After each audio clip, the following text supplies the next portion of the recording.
늙지 않는 어머니. 옛날에 오균이란 사람이 살고 있었습니다. 나이는 젊었으나 일찍부터 그 이름이 높았지요. 어느 해 길씨라는 사람이 그의 문장을 보더니 아주 크게 칭찬을 하였지요. 오균의 친구에게 말하여 그를 자기 집으로 초대하여 그의 모습이 훌륭한 것을 실제로 보더니 이렇게 말했습니다. 자네가 더욱 노력하여 과거에 급제하면 내 딸을 아내로 보내겠다. 그때 길씨에게는 아름다운 딸이 있었기에 오균은 그 말을 듣고 크게 기뻐하며 더욱 자신감을 가졌지요. 이윽고 가을 시험을 치렀으나 급제하지 못했습니다. 할 수 없이 사람을 시켜 길씨에게 전달하였지요. 급제하여 출세할 자신은 있으나 얼마나 빠르냐 늦느냐 하는 것을 확답을 올리지 못하는 것뿐입니다. 3년만 기다려 주시되 그때 가서 급제하지 못한다면 딴 곳에 출가하시도록 해 주십시오. 그리고는 더욱 노력하여 학문에 정진하였지요. 어느 달 밝은 밤이었습니다. 한 사람이 오균을 찾아오게 되었지요. 흰 얼굴에 짧은 수염을 하고 허리는 가는데 손톱을 길게 기르고 있는 것이 눈에 들었습니다. 무슨 용무가 있어서 왔느냐고 묻자 자기의 성은 백씨라고 말하였지요. 잠시 이야기를 주고받는 동안에 사람의 기분을 좋게 하는 힘이 있었으므로 오균은 붙들어 머물도록 했습니다. 다음 날이 되자 백씨가 돌아가겠다고 했으므로 오균은 가끔 방문해 주기를 바란다고 했습니다. 백씨는 그 날짜까지 약속하고 작별하게 되었지요. 약속한 날이 되자 먼저 한 하인이 식기도구를 운반해 왔고 뒤이어 백씨가 용마 같은 훌륭한 말을 타고 찾아왔습니다. 백씨는 하인에게 분부하여 말을 끌고 돌아가게 하고 오균과 더불어 아침 저녁으로 같이 지내며 흉금을 털어놓고 사귀게 되었지요. 오균은 백씨가 읽는 서적을 보았는데 흔히 볼 수 있는 책과는 전혀 달랐고 또 과거 시험을 치르는 데 필요한 서적은 한 권도 없었습니다. 이를 이상하게 여긴 오균이 그 이유를 물었지요. 사람은 각자 생각하는 바가 다르지 않나? 나는 시험에 급제하여 관리가 되고 싶은 생각은 없다네. 밤이 되면 날마다 오균을 불러 함께 술을 마셨는데 어느 날 한 권의 서적을 끄집어내어 오균에게 주었습니다. 하지만 오균은 이해하기 어려운 글이었으므로 흥미를 느낄 수가 없어서 그대로 두었지요. 그러자 백씨가 말했습니다. 그 책은 도교의 경전으로 신선이 될 수 있는 길잡이를 설명한 책이네. 그러나 오균은 웃으며 말하였지요. 내게 지금 필요한 것은 신선이 되는 것이 아닐세. 그리고 신선이 되기 위해서는 세속적인 것을 청산해야 하는데 나는 그리할 수가 없다네. 백씨가 무슨 까닭인지 물었습니다. 오균은 집안의 대를 이을 아들이 없는 것이 염려되어 그런다고 하였지요. 그러면 어째서 아직까지 아내를 맞이하지 않았나? 그러자 오균이 지금까지의 자세한 사정을 이야기했습니다. 그러나 백씨는 그 처녀가 정말 아름다운 여인인지 알 수 없는 일이 아닌가 하고 말했습니다. 그러자 오균이 대답하였지요. 이웃에서 모두 평판이 자자하네. 다음날 갑자기 백씨가 돌아갈 준비를 하고 작별을 고했습니다. 오균은 서운한 표정으로 차마 헤어지기 어려워 언제까지나 이야기를 기다랗게 늘어놓았지요. 백씨는 어린 사동에게 짐을 지워 먼저 출발을 시키고 두 사람은 못내 작별을 서러워했습니다. 그런데 그때 푸른 매미 한 마리가 울면서 책상 위에 내려앉았지요. 백씨가 말했습니다. 타고 갈 것도 준비되었으니 이제 여기서 작별하세. 만약 나와 만나고 싶으면 침대를 청소하고 그 위에 누워있어 주게. 바로 그때 백씨가 손가락만큼 작아지더니 매미 등에 훌쩍 올라타더니 맴맴 소리를 내며 구름 속으로 사라지게 되었습니다. 오규는 깜짝 놀라서 멍청하니 먼 하늘만 쳐다보고 있었지요. 며칠 뒤 우울한 심정에 백씨가 무척 그리워졌습니다. 그가 잠자던 침대를 보니 까만 쥐똥이 군데군데 떨어져 있었지요. 오규는 침대 위를 청소하고 그 위에 잠이 들었습니다. 그랬더니 정말로 백씨의 어린 사동이 마중하러 나온 것이었지요. 기쁨을 못 이겨 그를 따라가 보니 벼랑간 봉황이 날아오르는 것을 사동이 붙잡고 오균에게 말했습니다. 길이 머니 이것을 타고 갑시다. 이윽고 붉은 대문이 보이자 사동이 먼저 내려 오균의 손을 이끌어 내렸습니다. 문 옆에는 큰 호랑이가 앉아 있었지요. 사동은 광안궁이란 현판이 붙은 집으로 안내해 주었습니다. 건물에는 모두 빨간 휘장이 드리워져 있었고 때때로 예쁜 여인들이 출입하는 것이 보였는데 그 아름다움이 세상에서 본 적이 없을 정도였지요. 이윽고 백씨가 문에 서서 기다리는 모습이 보였습니다. 반갑게 악수를 나누고 안으로 들어갔지요. 자리를 정하고 앉자 예쁜 시녀가 나와서 차를 권했습니다. 잠시 후 술상이 나오자 4명의 아름다운 미인이 공손히 인사하고 좌우에서 시중을 들어주었지요.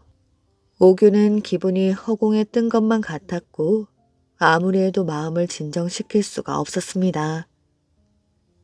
백옥은 노래를 불러 손님에게 술을 권하도록 분부하였지요. 붉은 옷을 입은 여인이 손님의 앞자리에 앉아 큰 잔을 들어 술을 권한 뒤 즉시 아름다운 목소리로 노래를 불렀습니다. 다른 여인들도 피리를 불어 가락을 맞추고 음악은 좌석이 흥겹도록 무르익었지요. 한 곡이 끝나자 이번에는 보랏빛 옷을 입은 여인이 또 술을 따르며 노래를 했습니다. 여인들을 차례차례 살펴보았으나 모두 용모가 아름답고 뛰어난 절세의 미인이었지요. 오규는 문득 백씨에게 말했습니다. 세상의 미인을 한 사람도 구하지 못하고 있는데 자네는 이처럼 많이 모아놓고 있으니 부럽구려. 백씨가 웃으면서 말했습니다. 자네는 이미 마음을 바친 미인이 있지 않은가? 이러한 여인들이 자네의 높은 눈에 들 까닭이 있겠는가? 오균이 대답했습니다. 나는 이제야 내 견식이 너무 좁았다는 것을 알았네. 그러자 백씨는 모든 여인을 한 자리에 불러놓고 오균에게 마음대로 선택하라고 했습니다. 오균이 마음을 결정짓지 못하고 있자 백씨가 대신하여 보랏빛 옷을 입은 여인을 선택해 주었습니다. 이윽고 좌석이 파하자 침구를 가지고 와서 시중을 들도록 하였지요. 오균은 그 여인에게 무엇이든 기념이 될 물건을 하나 부탁하자 끼고 있던 금팔찌를 빼어 오균에게 주었지요. 마침 그때 사동이 달려와서 말했습니다. 속세와 성계는 규율이 다릅니다. 당신은 어서 돌아가 주십시오. 그녀가 황급히 일어나서 밖으로 나갔습니다. 오균이 사동에게 백씨가 있는 곳을 물으니 벌써 출근을 하셨습니다. 나가실 때 손님을 배웅해 드리라고 말씀하셨습니다. 라고 말했습니다. 들어왔던 길을 다시 걸어서 문간까지 왔을 때 뒤를 돌아보니 사동의 모습은 어느새 없어졌는지 보이지를 않았습니다. 그때 벼랑간 쭈그리고 있던 호랑이가 으르렁 대었지요. 오균은 깜짝 놀라 달아나기 시작했습니다. 앞길은 끝도 없는 절벽이었지요. 한 발을 내디디자 절벽 아래로 떨어지게 되었습니다.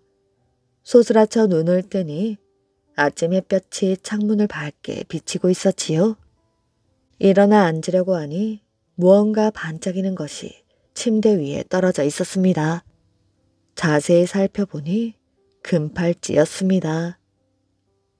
그로부터 오규는 지금까지의 마음이 변하여 신선이 되는 공부를 하려고 했습니다. 그러나 역시 후손이 없는 것이 마음에 걸렸지요. 그 후 10여 개월이 지났습니다. 낮잠을 자고 있는데 꿈속에 보랏빛 옷의 여인이 나타났지요. 어린 아이를 안고 있었습니다. 이 아이는 당신의 혈육입니다. 하늘나라에는 이와 같은 생명을 줄 수가 없어 당신에게 드리려고 일부러 안고 왔습니다. 그리고 꿈속에서 깨어나게 되었습니다. 그런데 정말 옆에 어린아이가 이불 속에서 자고 있는 것이었습니다. 오규는 아이를 안고 어머니에게로 가서 사실을 이야기하였지요. 어머니는 크게 기뻐하며 즉시 유모를 구하여 아이를 키웠고 이름을 몽이라고 했습니다. 조상의 대를 이을 어린 아이가 생겼으므로 오규는 사람을 시켜 길씨에게 전하도록 하였지요. 따님에게 하루빨리 훌륭한 배우자를 선택해 주시기 바란다고 했습니다. 길씨는 그 요청을 받아들이지 않았으나 오규는 끝내 거절을 했습니다. 길씨도 할 수 없이 딸에게 사정 이야기를 들려주었지요. 그러자 딸이 말했습니다. 이웃 사람들 중 모두 제가 오 씨의 약혼녀라는 것을 모르는 사람이 없습니다. 이제 딴 곳으로 출가하면 두 남편을 섬기는 것이 되지 않겠습니까? 길씨가 딸이 이러한 생각을 한다고 오균에게 알렸지만 오균은 이렇게 말하였지요. 저는 과거에 급제하여 출세할 생각이 없어졌을 뿐만 아니라 부부의 애정에 관해서도 관심을 갖지 않게 되었습니다. 다만 산속으로 들어가지 못하는 것은 늙은 어머님이 계시기 때문이지요. 길씨는 다시 딸에게 의논하였지만 딸은 끝내 자기의 뜻을 굽히지 않았습니다. 오생이 가난하면 그 가난한 살림을 달게 받겠습니다. 오생이 집을 나가면 저는 어머니를 모시고 복량하도록 하겠습니다. 어떤 일이 있어도 딴 곳으로 출가하지는 않겠습니다. 이야기의 결말을 보지 못한 채 마침내 길이를 선택하여 길씨의 집에서는 혼례를 준비해가지고 오균의 집으로 시집을 보내었지요. 오균은 신부의 훌륭한 모습에 감격하여 공경하고 사랑을 했습니다. 신부는 시어머니를 극진히 봉양하고 모든 일에 시어머니의 뜻을 받아들였지요. 2년 뒤 어머니가 세상을 떠났습니다. 그녀는 자기가 가지고 온 폐물, 장식품을 팔아서 장례식을 치르도록 하고 정성을 다하였지요. 오균이 말했습니다. 그대가 이처럼 살림을 잘 돌보아주니 나로서는 더 할 말이 없다오. 나는 멀리 집을 떠나려 하오. 모든 일을 그대에게 부탁하오. 아내는 당황하는 빛도 없었고 말리지도 않았습니다. 오균은 집을 떠나게 되었지요. 그녀는 안팎의 살림을 혼자 도맡아서 아비 없는 아들의 양육까지 빈틈없이 처리하게 되었습니다. 몽이는 점점 자라서 현명하기가 비할 바 없었고 15세 때 이미 출세를 했지만 언제나 중앙정부로부터 영에 있는 칭호를 받을 때면 친어머니의 성을 모르기 때문에 길씨 혼자만이 받고 있었습니다. 마침 추석이 되었지요. 몽이가 아버지에 관한 이야기를 묻자 어머니 길씨는 그간의 자세한 내력을 들려주었습니다. 그러자 몽이가 모든 영광과 벼슬을 버리고라도 아버지를 찾으러 가겠다고 말하므로 어머니가 만류했습니다. 너의 아버지는 집을 나가신 지 이미 10년이 넘었다. 지금쯤 성계에 올라가셨을 것이니 찾아간다고 한들 무슨 소용이 있겠느냐? 훗날 아들 몽이 칙명을 받아 다른 곳으로 가는 도중 강도에게 습격을 받았습니다. 상황이 지극히 위급했을 때 도사 하나가 장검을 쥐고 나타나자 강도들은 모두 달아나서 겨우 풀려날 수 있었지요. 그는 사례로 많은 돈을 주려 했지만 도사는 거절하고 한 통의 편지를 내놓으며 말했습니다.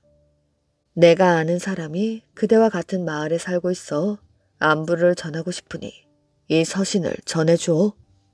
그의 이름을 물으니 임이라고 했습니다.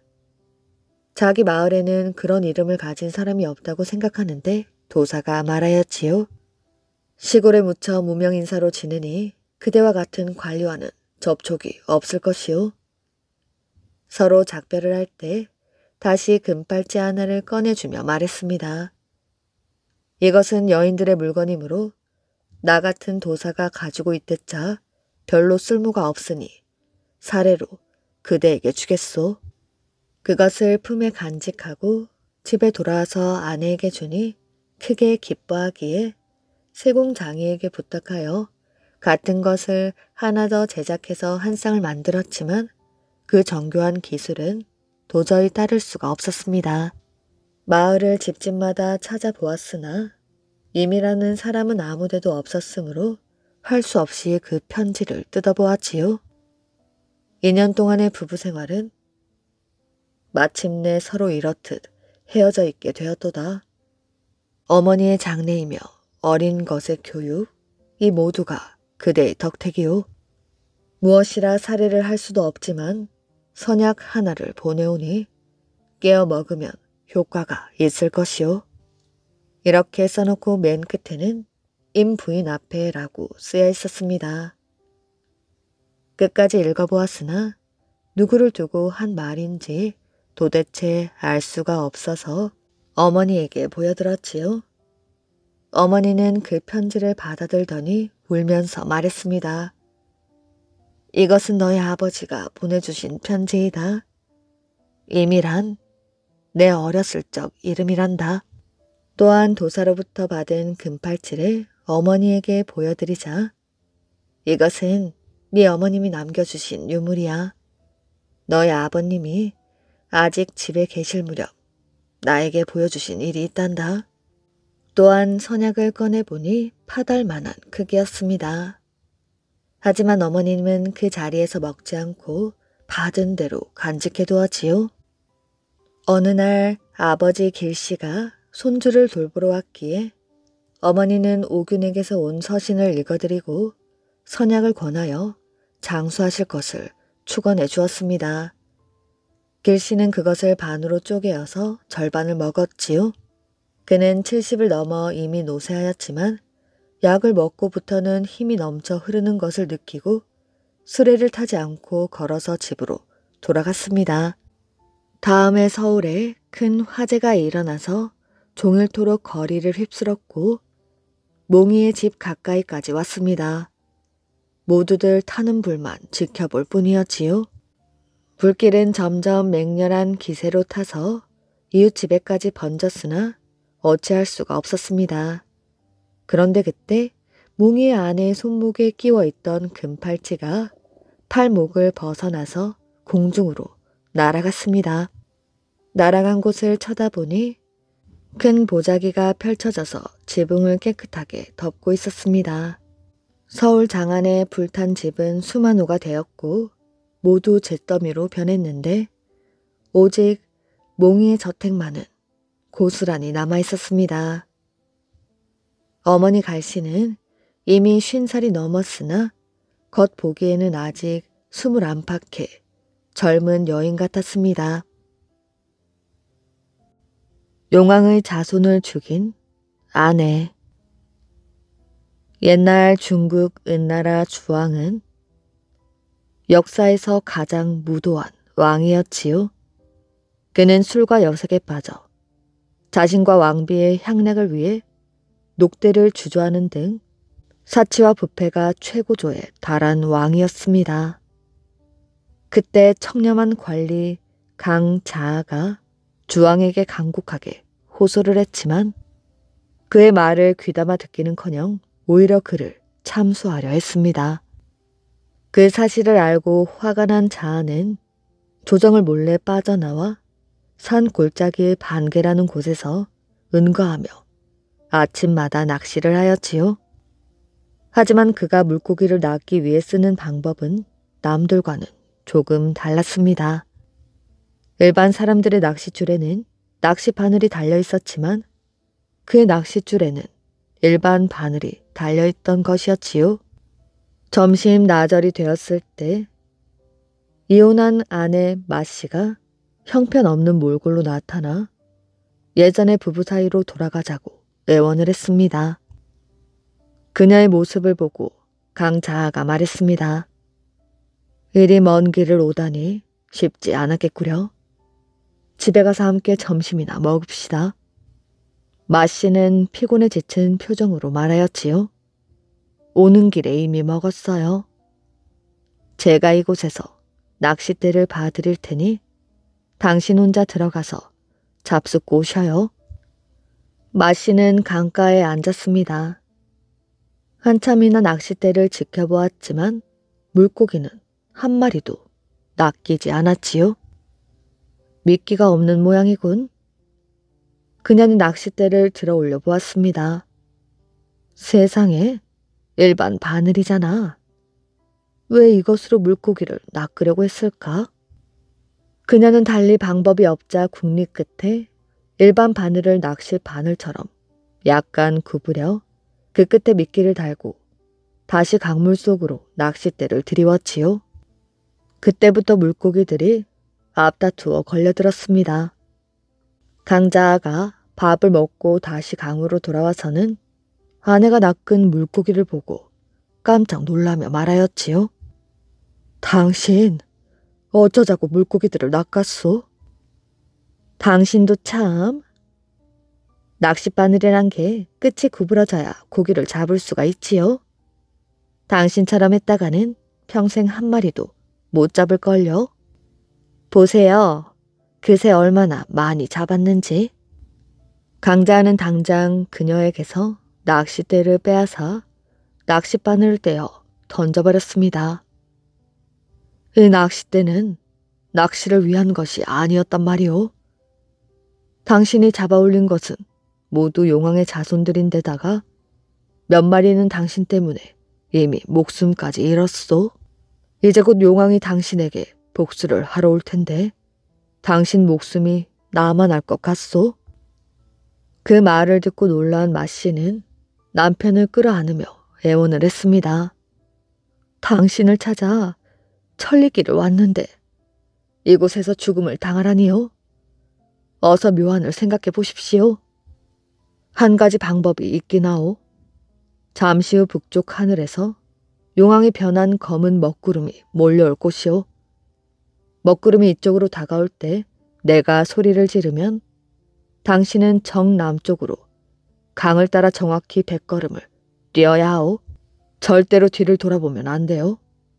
만약 뒤를 돌아보았다가는 그 자리에서 목숨을 잃을 것이오. 잘 알겠소? 마씨는 연신 고개를 끄덕였습니다. 과연 청명하게 맑던 하늘에 갑자기 어마어마한 먹구름이 몰려왔지요. 먹구름은 천둥벼락과 함께 근처로 점점 가까이 왔습니다. 강자아가 떨리는 목소리로 고함을 쳤습니다. 어서 남쪽으로 뛰어요. 절대로 뒤를 돌아보아서는 안 돼요. 그녀는 뒤에서 무슨 일이 일어났는지 전혀 알지 못한 채 99보까지 세면서 뛰다가 이런 생각을 했습니다. 이제 겨우 한 발밖에 남지 않았으니 일이 어찌 돌아가는지 한번 돌아볼까? 그녀는 고개를 돌리자마자 머리에 벼락을 맞고 숨졌습니다. 강자아는 아내가 자신을 찾아왔다가 밥 한 끼 제대로 먹지 못하고 벼락에 맞아 참담히 죽자 가슴이 무너져 내렸지요. 그 뒤 주나라 모왕이 은나라 주왕과의 전쟁에서 승리를 거두고 강자아가 황제의 명을 받아 봉신 업무를 담당하게 되자 아내 마씨가 연일 그의 꿈에 나타나 이렇게 애원을 했습니다. 여보, 우리가 부부의 연을 맺었으니 저를 신우로 봉해 주십시오. 강자아는 봉신 명단을 살펴본 뒤 한숨을 내쉬었습니다. 봉신 명단에 당신 이름은 없소. 그럼 당신이 제 이름을 올려주시면 되잖아요. 어찌 그런 일이 가능하단 말이오. 마씨는 남편이 청을 들어주지 않자 바닥에 풀썩 주저앉아 꺽꺽대며 통곡을 했습니다. 그 모습을 본 강자아도 난감하였지요. 회의를 어쩐다? 갑자기 그에게 묘안이 떠올랐습니다. 그렇지. 사당 꼭대기에 있는 내 힘으로 봉신할 수가 있지. 당신을 사당의 꼭대기 신으로 봉해주겠소. 그녀는 뛸 듯이 기뻐했습니다. 짧은 이승의 연을 저승에서나마 꼭 갚겠습니다. 마씨가 봉신의 증표를 들고 사당 문을 들어서자 모든 신들이 말했습니다. 이 사당 안에 네 자리는 없다. 우리 위쪽으로 올라가거라. 고개를 들어 올려다보니 사당 지붕 기와 위에 쉬니가 하나 붙어 있었습니다. 그녀는 하는 수 없이 사당 꼭대기 푸른 기와 위에 올라앉았지요. 해마다 섣달 금음이면 사당으로 와서 향을 피워놓고 곡물을 올리는 사람들의 행렬이 줄을 이었습니다. 하지만 그녀는 사당 꼭대기에만 머무는 바람에 1년 내내 바람을 맞고 햇볕에 그을리며 올린 음식을 먹을 수 없는 처지였습니다. 달리 방법이 없자 그녀는 섣달 금음날 살그머니 사당으로 내려가 다른 신들에게 올린 음식을 몰래 먹어치웠지요. 다른 신들은 그녀가 강자아의 아내였다는 사실을 알고 있었기 때문에 강자아에게 고발을 했습니다. 강자아는 그들에게 한 가지 방안을 알려주었지요. 이제부터 곡물을 올리는 사람들에게 참깨 줄기를 뿌려 놓으라고 하게.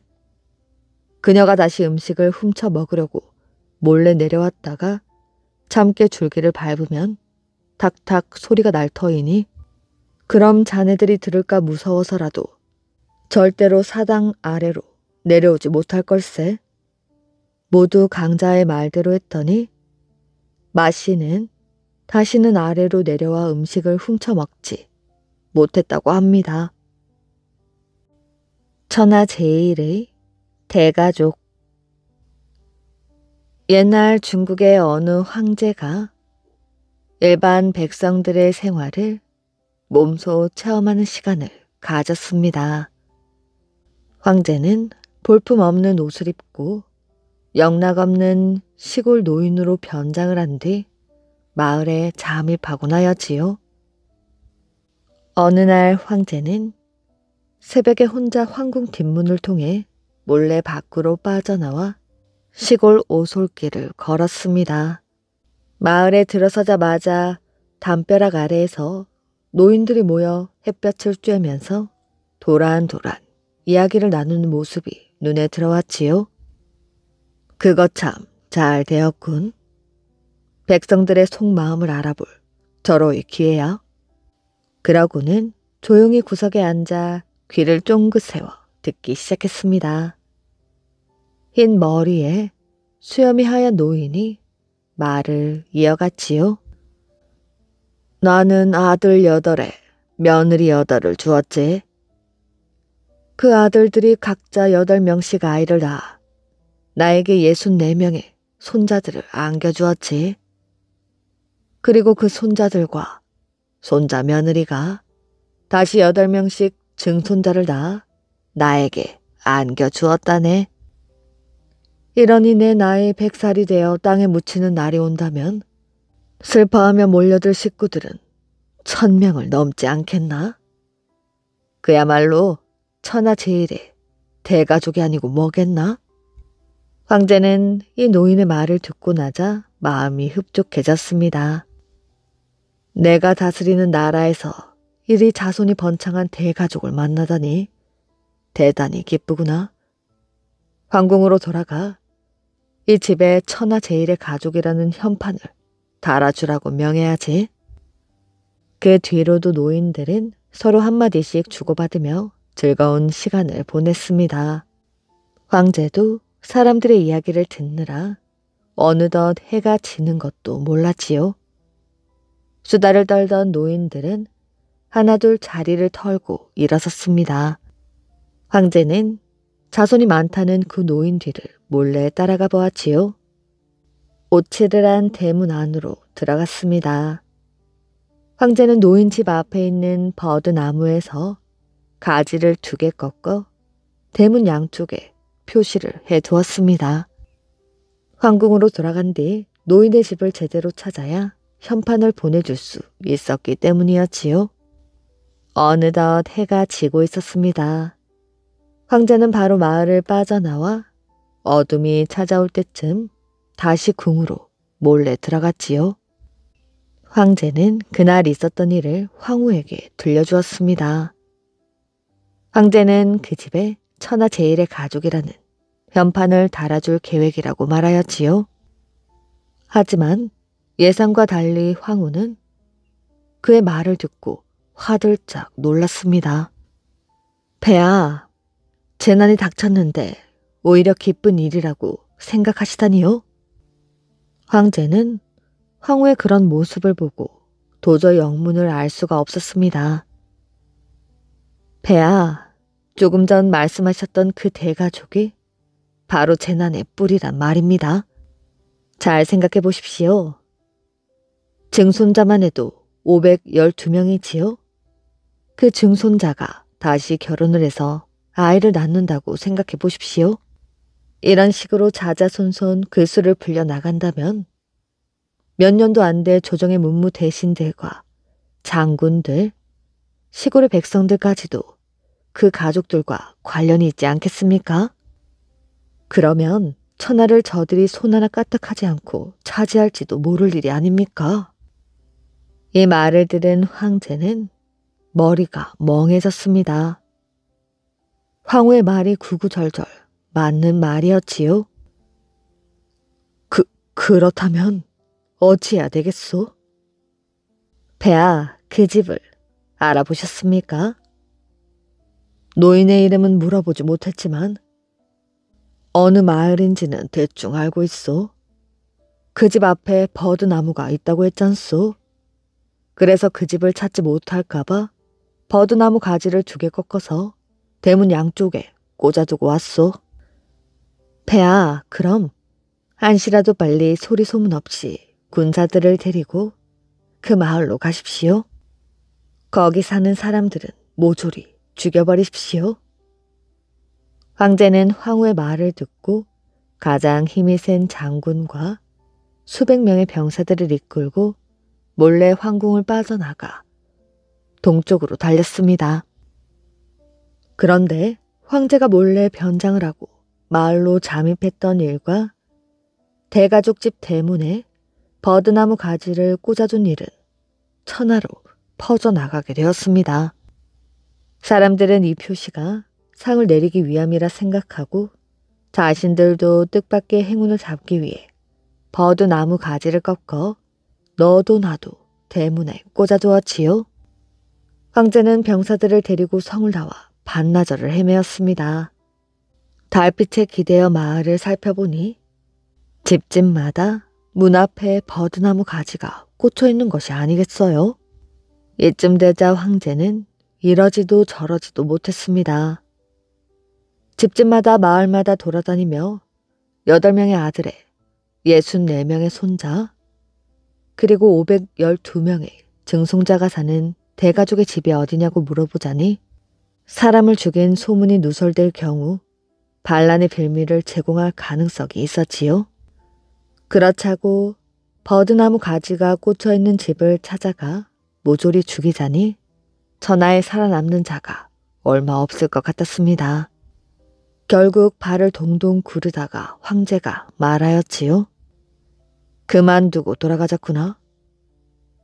이렇게 칼을 꺼내보지도 못한 병사들을 이끌고 황제는 날이 밝기 전에 황궁으로 다시 돌아올 수밖에 없었다고 합니다. 복숭아로 물리친 귀신. 옛날 부평 고을에 이상한 일이 일어났습니다. 새로 원님이 부임해 오면 부임한 첫날 밤에 죽고 마는 것이었지요.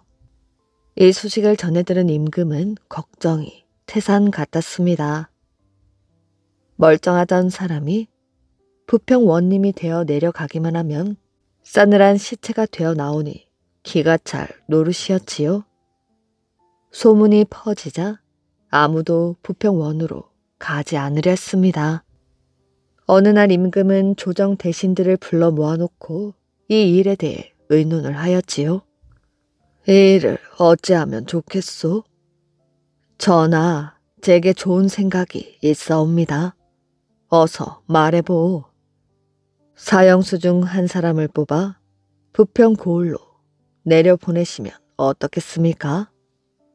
이 말을 듣자 임금은 의아하다는 듯 물었습니다. 왜 그리하려 하는지 이유를 말해보. 아래옵기 황송하오나 사형수는 어차피 죽을 몸이 아니옵니까? 좋은 생각이요. 그리 하도록 합시다. 이렇게 하여 다음 날 사형을 당할 사람들 중에 가장 용기 있어 보이는 한 사람을 골라서 부평고을 원님으로 삼았습니다. 좋은 옷을 입고 말을 탄 사형수는 입이 함지박만하게 벌어졌지요. 목숨을 살려준 것만으로도 고마운데 원님으로 보내준다니 사형수는 기뻐 어쩔 줄을 몰랐습니다.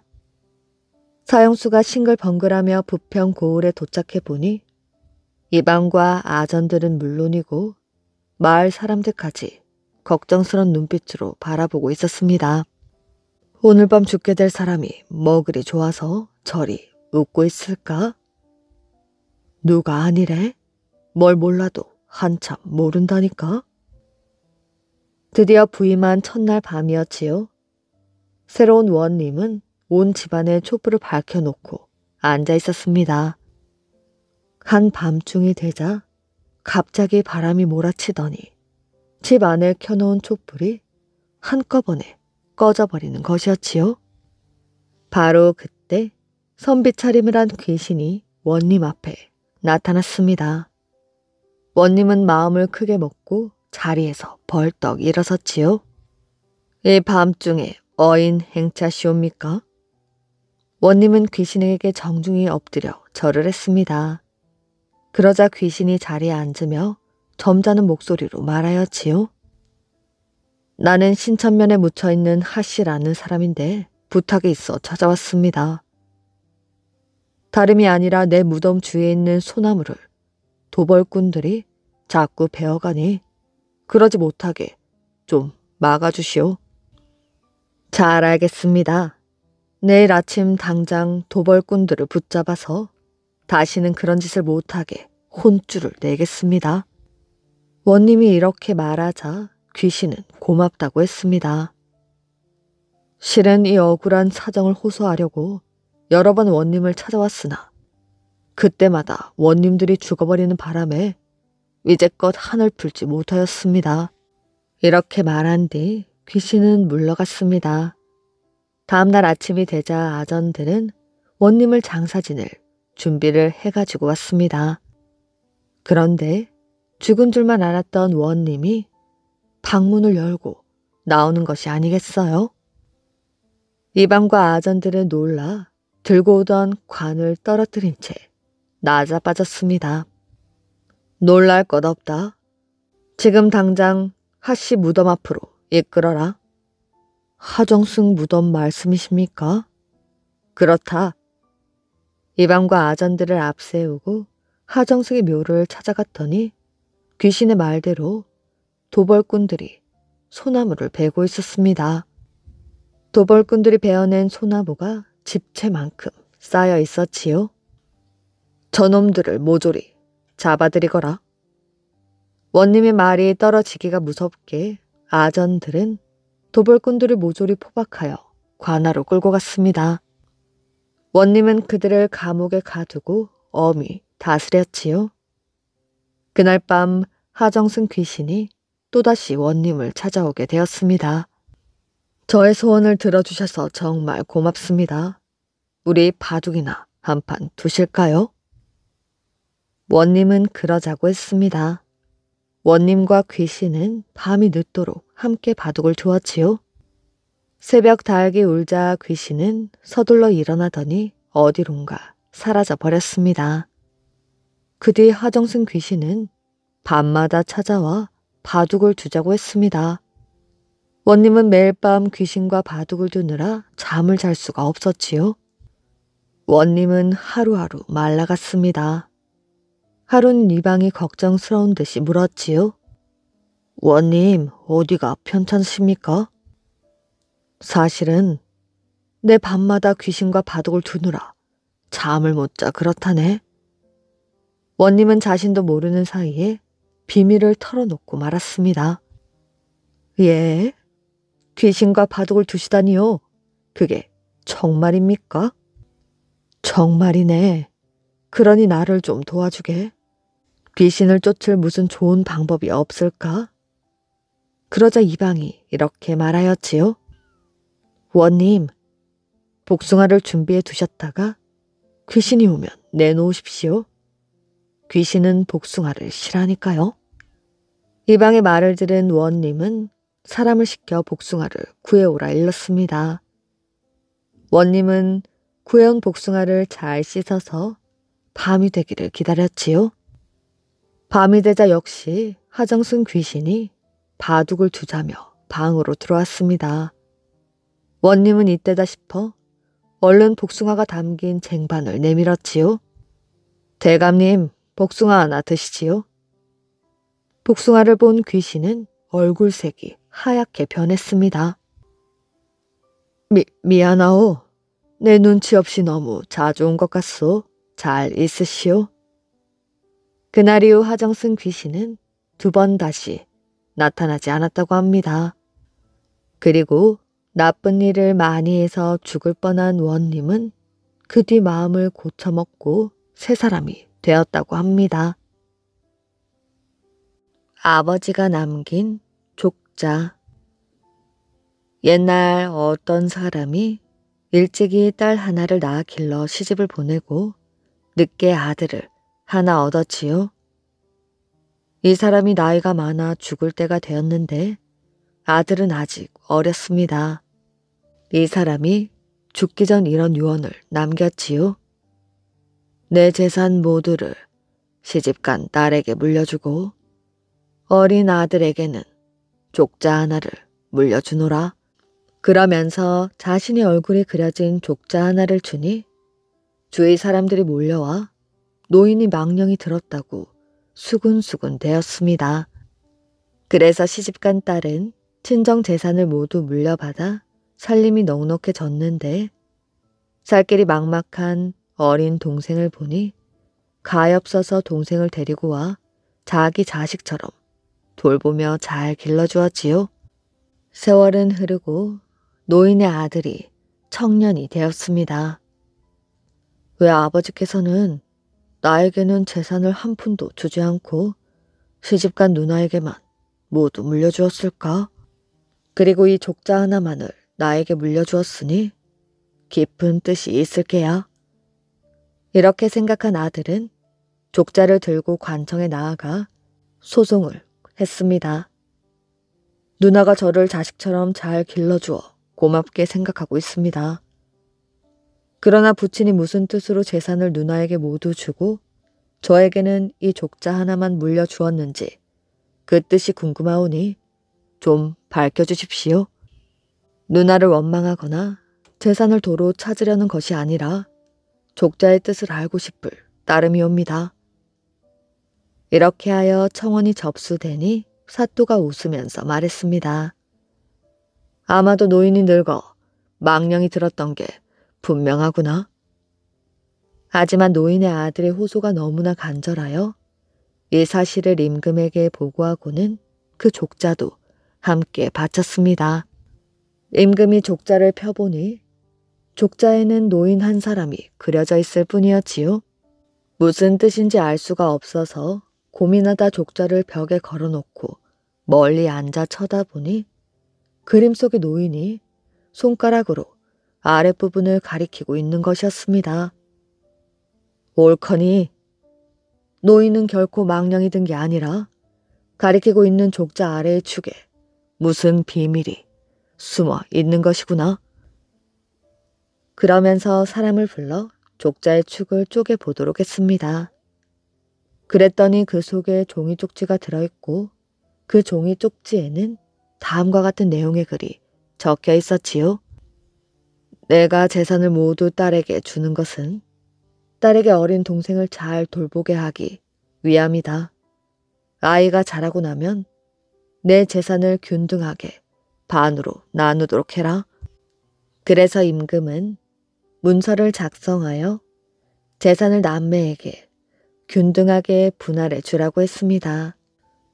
부친이 재산을 어린 아들에게 모두 물려주었다면 아마도 누나는 재산 때문에 어린 동생을 해쳤을지 모른다. 그리고 지금처럼 동생을 잘 거두어 기르지 않았을 것이다.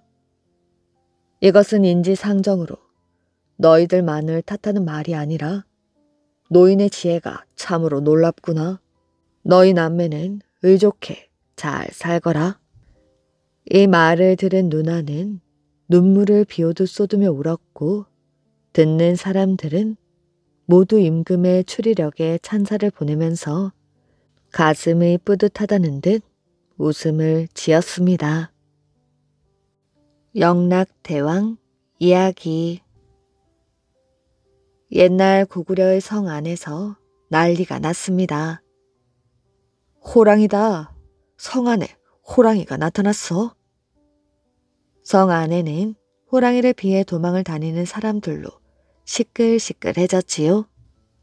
궁궐에 있던 담덕 왕자는 사람들이 고함 소리에 서둘러 밖으로 나갔습니다. 호랑이가 나타났다고? 모두 방 안으로 들어가 피하거라. 담덕은 돌아가신 왕으로부터 물려받은 활을 집어들고 호랑이를 쫓아갔지요. 성 문 쪽에서 호랑이의 으르렁거리는 소리가 들렸습니다. 담덕이 성문 앞에 도착하자 호랑이는 담덕을 보며 앞발을 치켜들었지요. 하지만 담덕은 당황하지 않았습니다. 활 시위를 당겨 호랑이의 이마를 겨냥했습니다. 다음 순간 담덕을 향해 달려오던 호랑이가 앞으로 푹 하고 고꾸라졌습니다. 담덕의 화살이 호랑이 이마를 정확하게 맞추었던 것입니다. 담덕 왕자가 호랑이를 잡았어. 성 안의 사람들은 환호성을 지르며 기뻐했습니다. 호랑이를 활로 쏘아 죽인 이 용감한 담덕 왕자는 바로 고구려의 광개토 대왕이랍니다. 광개토는 국토를 넓히다는 뜻이지요. 고구려의 영토를 크게 넓혔기 때문에 붙여진 이름이랍니다. 광개토 대왕이 고구려의 왕이 되기 전에는 다른 나라가 싸움을 걸어오는 일이 많이 있었습니다.